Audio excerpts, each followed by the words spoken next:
ఓం విఘ్నేశ్వరాయ నమః. శ్రీమద్ భగవద్గీత 54వ అధ్యాయము. గజేంద్రుడు అలా చేసేసరికి దీనిని చూసి ఆయన చుట్టూ ఉన్న వాళ్ళు చాలా సంతోషపడిపోయారు.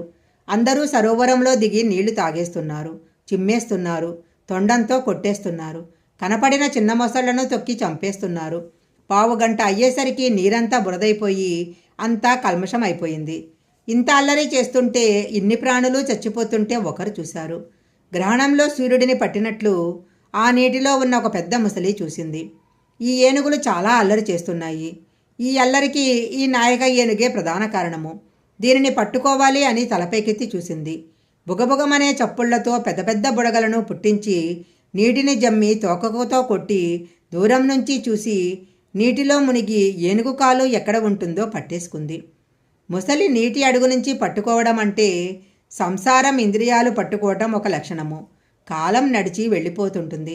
కాలాంతర్గతంగా మృత్యువు వస్తుంది.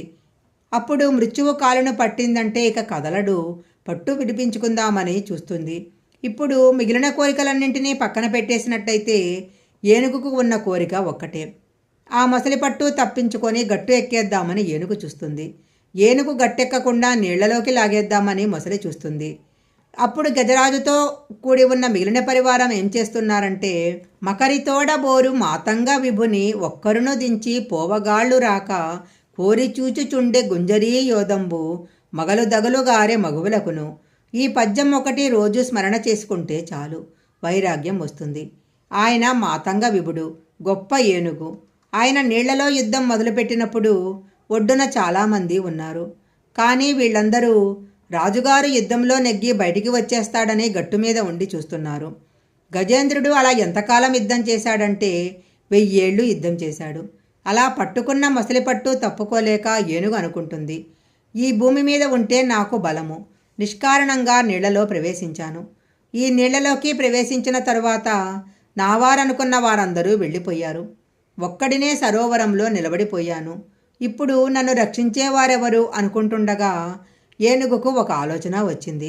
ఆ ఆలోచన ఇంతకు పూర్వం అతడు చేసిన పుణ్యము, పూజ వలన జ్ఞాపకానికి వచ్చింది. పూర్వజన్మలో చేసుకున్న పుణ్యాల వల్ల ఈనాడు స్మృతిలోకి వచ్చిన జ్ఞానమును ఒకదానిని ఏనుగు ప్రకటన చేసింది. ఎవ్వనిచే జనించు జగము ఎవ్వని లోపల నుండు లీనమై ఎవ్వని యందుడిందు పరమేశ్వరుడెవ్వడు మూల కారణం వెంబడనాది మధ్యలయుండెవ్వడు సర్వము దానవైన వాడెవ్వడు వాని నాత్మభవునీశ్వరువే శరణంబు వేడెదన్.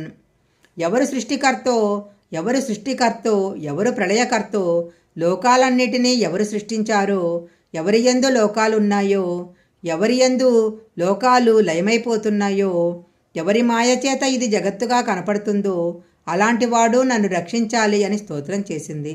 ఏనుగు చేసిన ప్రార్థనకు 33 కోట్ల దేవతలు లేచి నిలబడ్డారు. లోకములు దీనిని పరిపాలిస్తున్నామని అనుకుంటున్న రాజులు, దేవతలు, ఈ లోకంలో ఉన్నామని అనుకునేవాళ్ళు ప్రళయం వచ్చి ఇవన్నీ ఒక్కటైపోయి నీరైపోయి ముద్దైపోయి గాఢాంధకారం కమ్మేస్తే ఈ గాఢాంధకారానికి అవతల తానొక్కడే పరంజ్యోతి స్వరూపమై వెలిగిపోతున్నాడు.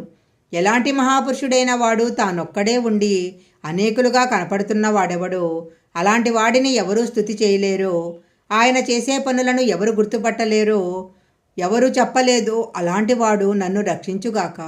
దేవతలు ఎవరి మటుకు వాళ్ళు ఏనుగు తమను ప్రార్థించటం లేదని కూర్చున్నారు.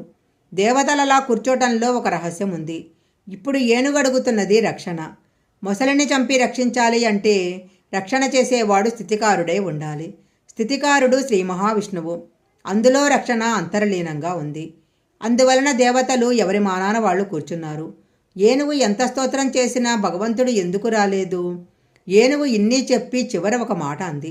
కలడందురు దీనుల యందు కలడందురు పరమయోగి గుణముల పొలం గలడందురన్ని దిశలన్ కలడు కలండనిడివాడు కలడో లేడో. అంతా చెప్తుంది, కానీ దానికొక అనుమానం. నిజంగా దీనులైన వారు పిలిస్తే వస్తాడా? అంతటా ఉన్నాడని అంటారు, కానీ అలా ఉన్నాడని చెప్తున్నవాడు కలదు కలండనిడివాడు కలడో లేడో అంది. ఆ ఏనుగుకి అంత అనుమానం ఉన్నప్పుడు తానెందుకు రావడమని పరమాత్మ ఊరుకున్నాడు.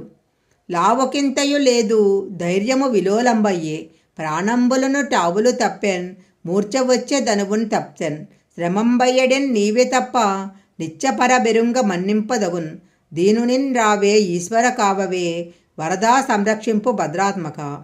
నువ్వు తప్ప నాకిప్పుడు దిక్కు లేదు. నేను దీనుడను. నా తప్పులను క్షమించు ఈశ్వర. వరాలను ఇచ్చేవాడా నువ్వు రావాలి. వచ్చి ఓ భద్రాత్మకుడా నన్ను రక్షించు అని పిలిచి స్పష్టమైన శరణాగతి చేసింది. ఏనుగు శ్రీమన్నారాయణుడిని ప్రార్థన చేస్తున్న సమయంలో పరమాత్మ తనను తాను మర్చిపోయి రావాలని ప్రార్థించింది. వైకుంఠం నుంచి స్వామి రావాలి.